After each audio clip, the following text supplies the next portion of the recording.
नमस्कार, India news में आपका स्वागत है। मैं हूं आपके साथ पी मैत्री त्रिपाठी और आप देख रहे हैं नवरात्र पर हमारा खास शो शक्ति पूजा। हमारे साथ हैं आचार्य विक्रमादित्य जी। बहुत बहुत स्वागत है आचार्य जी आपका। आज नवरात्र का 8वां दिन है। माँ महागौरी की पूजा उपासना का दिन है। आज हम आचार्य जी से जानेंगे कि माँ महागौरी का स्वरूप क्या होता है, क्या संदेश देती हैं वो, उनकी पूजा कैसे करनी चाहिए और माँ महागौरी को क्या भोग लगाना चाहिए। आचार्य जी, हमारे सारे दर्शक जो है वो इंतजार कर रहे हैं कि आप महागौरी की जो जो विशेषताएं हैं उनके इस स्वरूप की, उसके बारे में उनको अवगत कराएं। ओम प्रथमं शैलपुत्री च द्वितीयं ब्रह्मचारिणी तृतीयं चंद्रघंटेति कुसुमांडेति चतुर्थकं पंचमं स्कंदमातेति षष्ठं कात्यायनीति च सप्तमं कालरात्रि च महागौरीति च अष्टमं। भगवती महागौरी, जिनका स्वरूप सबसे गौरपूर्ण वर्ण है, इनकी उत्पत्ति कैसे हुई, इसकी कथा भी दुर्गा सप्तशती में 5वें अध्याय में दी जाती है। एक बार शुंभ निशुंभ नाम के राक्षस संसार में पूरे त्रिलोकी पे राज्य स्थापित कर चुके थे। देवताओं को हराकर स्वर्ग से निष्कासित कर चुके थे।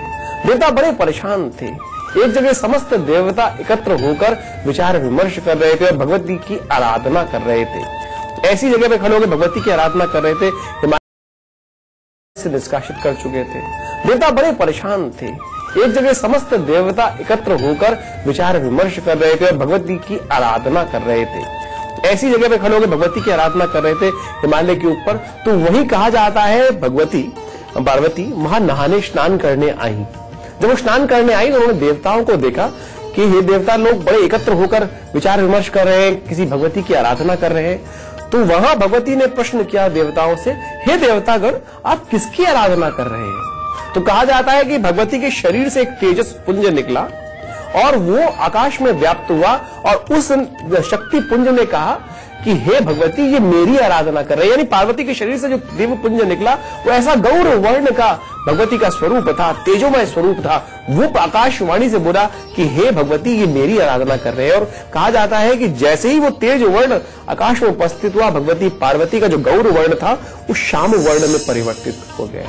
गौर वर्ण की देवी, चतुर्थ हाथ, 4 हाथ जिन पे है और खास तौर पे वृक पे यानी नंदी पर वो सवार भगवती, ऐसी भगवती जिन्होंने समस्त देवताओं की मनोरथ सिद्ध करी और शुंभ निशुंभ को हराकर युद्ध में परास्त करके और फिर स्वर्ग में दोबारा देवताओं का वास कराया। सफेद वस्त्र भगवती धारण करती हैं, मुकुट धारण करती हैं और खास तौर पर आज के दिन हम कन्याओं का पूजन भी कराते हैं। पूजन के लिए सफेद चीजें आज खास तौर पे क्या आती है, सफेद रेशमी वस्त्र भगवती को समर्पित किए जाते हैं। यदि वो ना हो तो लाल वस्त्र भी समर्पित कर सकते हैं।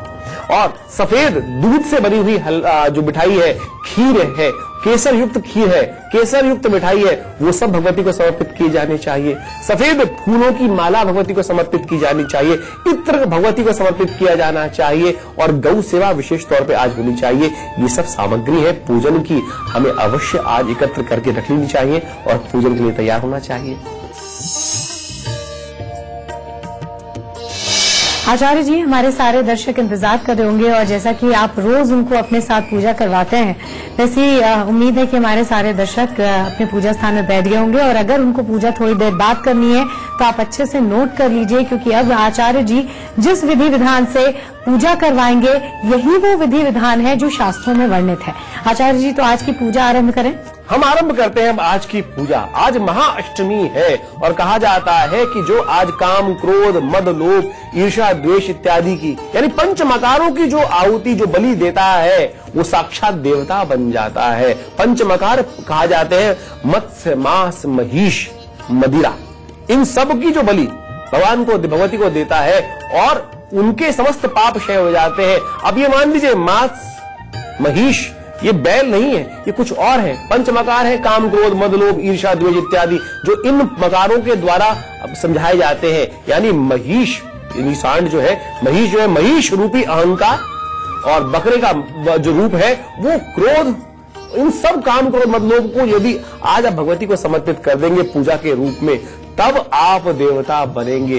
इसलिए बलि को सही रूप से समझ लो। कहीं बलि के चक्कर में गलत जगह फंस जाओगे तो भगवती का आशीर्वाद नहीं मिलने वाला, देवता नहीं बनने वाले, राक्षस बनने वाले हो। इसलिए सही रूप में आज काम, क्रोध, मद, लोभ इन पंच मकारों को आज भगवती के श्री चरणों में समर्पित करने का प्रयास करें और वही पूजा मैं आपके साथ इस वक्त करने के लिए तैयार हूं। सबसे पहले भगवती की आराधना, उनके पूजन के मंत्रों के साथ आज भगवती की आराधना करें। नमो देव्यै महादेव्यै शिवायै सततम नमः, नमः प्रकृत्यै भद्रायै नियता प्रणता स्मतां भगवत्यै नमः। भगवती को स्नान कराएं पूजन के बाद। ओम स्नानम स्नानाते जलम समर्पयामि। समस्त देवताओं को इसके बाद पुनः जल से स्नान कराएं। स्नानाते पुष्पम समर्पयामि। और उसके बाद पुनः पंचामृत के द्वारा भी भगवान भगवती को स्नान कराया जाता है। ओम पंचामृतम समर्पयामि, पंचामृत स्नानाते पंचामृत स्नानम समर्पयामि। और पंचामृत से स्नान कराने के उपरांत फिर पुनः शुद्ध जल से समस्त देवताओं को स्नान कराएं। ओम स्नानार्थे शुद्ध जलम समर्पयामि। आपोष्टामयो भुवस्तार ऊर्जिरातन महेरणा यक्षसे। स्नान कराने के बाद भगवती को हम वस्त्र इत्यादि समर्पित करेंगे। वस्त्र भगवती को हमने ये समर्पित किए। ओम वस्त्रोपवस्त्रम समर्पयामि। वस्त्र समर्पित करने के उपरांत कलश को भी हम वस्त्र समर्पित करें। वस्त्रोपवस्त्रम समर्पयामि। वस्त्र के उपरांत भगवती को तिलक किया जाता है। ओम गंधद्वाराम दुराधरशाम नित्यपुष्टाम करीषणीम ईश्वरीम सर्वभूतानां तामिहोपहवेश्यम्। वस्त्र प्रचारने के बाद उन्हें पुनः अक्षत समर्पयामि। अक्षदाश्रेष्ठा कुमकुमाक्ता शोभिता। समस्त पूजा में अक्षत का उपयोग परम आवश्यक है। चावलों का उपयोग परम आवश्यक है। अक्षत आपकी पूजा को अक्षता प्रदान करते हैं, उनमें समस्त दोषों को दूर कर अक्षता प्राप्त कराने के योग बनाते हैं। और फिर अक्षत के बाद हम भगवती को पुष्पमाला समर्पित कराते हैं। ओम माल्यादीनि सुगंधीनि मालित्यादीनि वै प्रभु मया हितानि पुष्पाणि पूजार्थम प्रतिगृहीयताम। पूजा के पुष्प इत्यादि समर्पित करने के बाद धूपम आग्रापयामि तथा प्रत्यक्ष दीपम दर्शयामि। चंद्रमा मनसो जाक्षो सूर्यो अजायत श्रोत्रात् वारुष्य प्राणस्य मुखात् अग्निरजायत। दीप दिखाने के बाद हस्तौ प्रक्षाल्य हाथ धोले और हाथ धोने के बाद भगवती को पुनः हम प्रसाद समर्पित करते हैं। आज के लिए सबसे उपयुक्त है खीर बना हुआ, मखानों की खीर या मखाने भी समर्पित कर सकते हैं। और सफेद जो विशेष तौर पर केसर युक्त मिठाई हो वो भगवती को समर्पित करनी चाहिए। ओम नाभ्या आसीदंतरिक्षगुं शीष्णो देवहु समवर्तत पद्यांभूमति सा स्तोत्रा तथा लोकाम तुभ्यं वस्तु गोविंदम तुभ्यमेव समर्पयेत्। उसके बाद 5 मुद्राओं का प्रदर्शन करते हुए 5 बार आचमन कराया जाता है। ये प्राण मुद्रा है। प्राणाय स्वाहा, प्राणाय स्वाहा, अपानाय स्वाहा, व्यानाय स्वाहा, उदानाय स्वाहा, समानाय स्वाहा। इन 5 मुद्राओं को प्रदर्शित करने के बाद 5 बार इस प्रकार से पुनः जल छोड़ दिया जाता है। और फिर समस्त जो फल इत्यादि है वो भगवती को समर्पित किए जाते हैं। ऋतुफलम ऋतुफलम समर्पयामि। फलांते, फल के उपरांत भगवती को खास तौर पर प्रसन्न करने के लिए प्रार्थना की जाती है कि हे भगवती, जो हमने प्रार्थना करी, जो उस प्रार्थना कर रहे हैं उसमें समस्त हमारे अनिष्टों को दूर करें। या श्री स्वयं सुकृतिनां भवने स्वलक्ष्मी पापात्मनां कृतिध्यां हृदये सुबुद्धि श्रद्धा सदां कुलजन प्रभवस्य लज्जा ताम त्वां नता स्म परिपालय देवी विश्वं भगवत्यै नमः।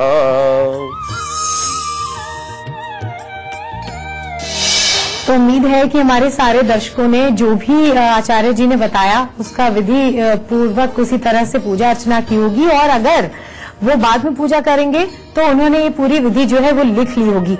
आचार्य जी, एक तो ये बताइए कि आज का जो दिन है इसकी अपनी विशेषता है और आज देवी पूजन से कौन से विशेष लाभ मिलते हैं, इसके बारे में बताइए।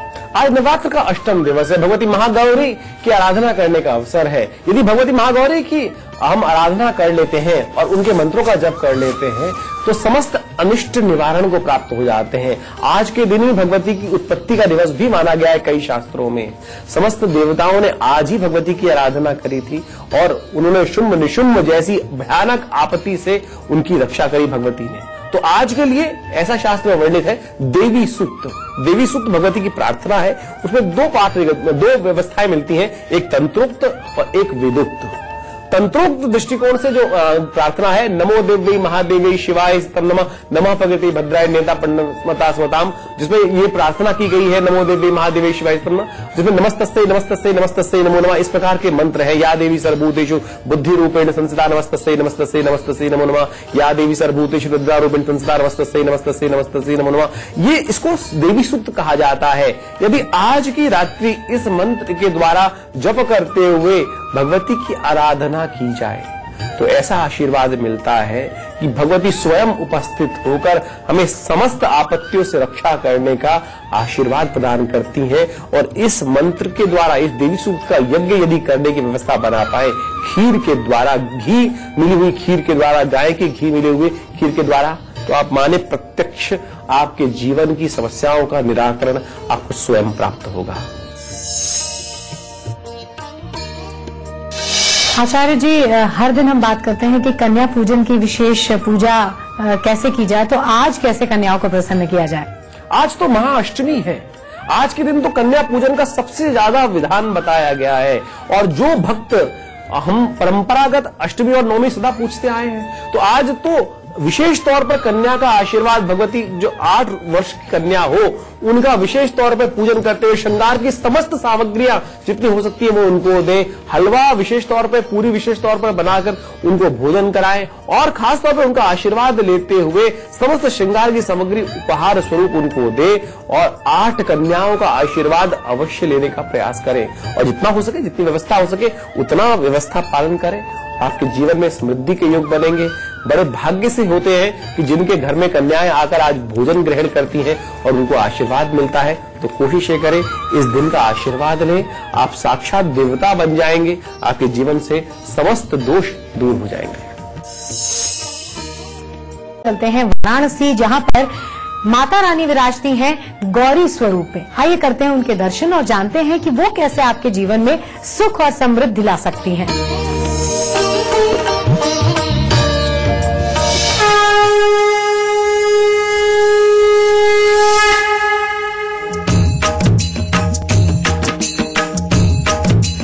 मां सौभाग्य गौरी का मंदिर वाराणसी के बांस फाटक में स्थित है।